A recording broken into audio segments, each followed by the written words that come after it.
Praise the lord. ఈ video చూస్తున్న మిమ్మల్ని, మీ కుటుంబాలని దేవుడు యేసు నామములో సమృద్ధిగా దీవించునుగాక. ఈరోజు సెప్టెంబర్ 20వ తేదీ శనివారం, 2025వ సంవత్సరం. స్థిరపరచువాడవు, బలపరచువాడవు,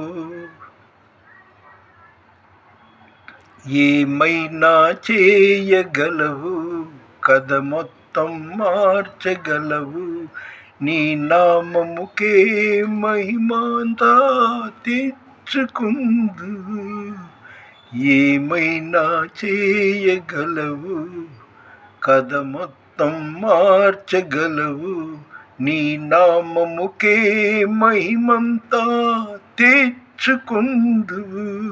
యేసయ్యా, యేసయ్యా. అవును, యేసు ప్రభువు, ఆయనకు అసాధ్యమైనదేమీ లేదు. సమస్తం సాధ్యం. చేపలు పట్టే జాలర్లను మనుషులు పట్టే జాలరులుగా చేసిన మహాదేవుడు, బానిసగా అన్నల చేత అమ్మబడిన యోసేపును పోతీఫరు ఇంటికి అధికారిగా చేసిన దేవుడు, బండ నుండి నీళ్లను తెప్పించిన దేవుడు. ఆయనకు సమస్తం సాధ్యమే. ఈరోజు సెప్టెంబర్ 20వ తేదీ 2025వ సంవత్సరం శనివారం సాయంత్రం పూట ప్రతిరోజు అర్ధరాత్రి అంటే 3-3:30 ప్రాంతం నుండి 5 వరకు ప్రార్థన చేసుకునే అలవాటు. కానీ పగటిపూట అస్సలు నిద్ర చాలట్లా. ప్రార్థన చేసుకోబోతున్నాను, మత్తు ఆవరించేసి నిద్ర వచ్చేస్తుంది. ఈరోజు దేవుడు, నీవు పనికి మాలినవాడివి కాదు, కానీ పనికి వచ్చేవాడిగా ఉన్నావు.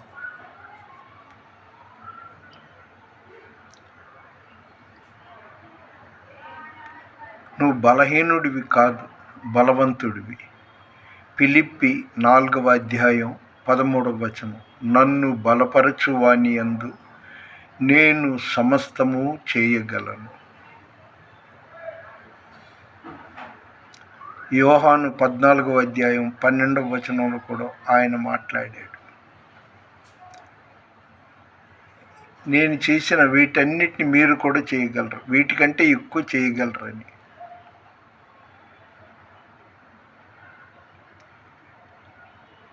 ఆయనకి అసాధ్యమైనది ఏమైనా కలదా? ఆయన్ని మనం ఉపయోగించుకోవట్లా. మనల్ని ఆయన ఉపయోగించుకోవటానికి అవకాశం ఇస్తున్నాడు, ఉపయోగపడటానికి అవకాశం ఇస్తున్నాడు. హోషేయ 14వ అధ్యాయం 5వ వచనంలో, చెట్టునకు మంచు ఉన్నట్టు నేను అతనికి ఉందును. చెట్టుకి మంచు ఉన్నట్లు నేను అతనికి ఉందును. తామర పువ్వు పెరుగునట్లు అతడు అభివృద్ధి చెందును. మనలో ఏం ప్రత్యేకతలు ఉన్నాయండి? దేవుడు మనకి ఇన్ని రకాలుగా అవకాశం ఇస్తున్నాడు. అయితే ఒకటి మాత్రం నిజం, గంటల తరబడి నేను దేవుని సన్నిధిలో ప్రార్థనలో కొనసాగాలని ఆశ కలిగి ఉన్నాను. ఆశ కలిగిన ప్రాణాన్ని తృప్తిపరిచే దేవుడు మన యేసుక్రీస్తు ప్రభువు. నాకే కదండి, మీలో ఎవరైనా నిరాశ నిస్పృహతో ఉంటే ఆయనలో ఉండండి. మనకి ఏమీ చేత కాదు, కానీ ఆయనకి సమస్తం సాధ్యం. ఆయనకి అసాధ్యమైనది ఏదీ లేదు. అందుకే ఆ పాటలో ఆ మొక్క నాకు ఇష్టం. ఏమైనా చేయగలవు, కథ మొత్తం మార్చగలవు, నీ నామముకే మహిమంతా తెచ్చుకొందువు. ఆయన హెచ్చింపబడాలి, మనము తగ్గించబడాలి. ఎన్నో రకాలుగా ఆయన మనకి ఇస్తున్నారు అవకాశాలు. నన్ను అడుగుము, జనములను నీకు స్వాస్థ్యముగాను భూమిని దిగంతముల వరకు ఇస్తానన్నాడు. మనం కొద్దిసేపు దేవునితో ఉంటాం, ఆ తర్వాత లోక సంబంధమైన ఆలోచనలు, అలవాట్లు, దైనందిన జీవితంలో కలిసిపోతుంటాం. దేవుడు ఈరోజు నాతో గట్టిగా మాట్లాడాడు. నిన్ను ఈ వించిపేటలో ఒక దీర్ఘదర్శి ఉన్నాడు. అతడు ఏది చెప్పినా నెరవేరుతుంది. అతను ఘనమైన వాడు అనేసి నాకు అన్వయించి ఆ మాట చెప్పాడు. చూడండి, సిద్ధాంతులు లేదా భూత వైద్యుల దగ్గరికి జనాలు వెళ్తారు. వాళ్ళు పచ్చి అబద్ధాలు చెప్తారు. నీకు దెయ్యం పట్టింది, నీకు తొక్కుడు, లేదా నీకు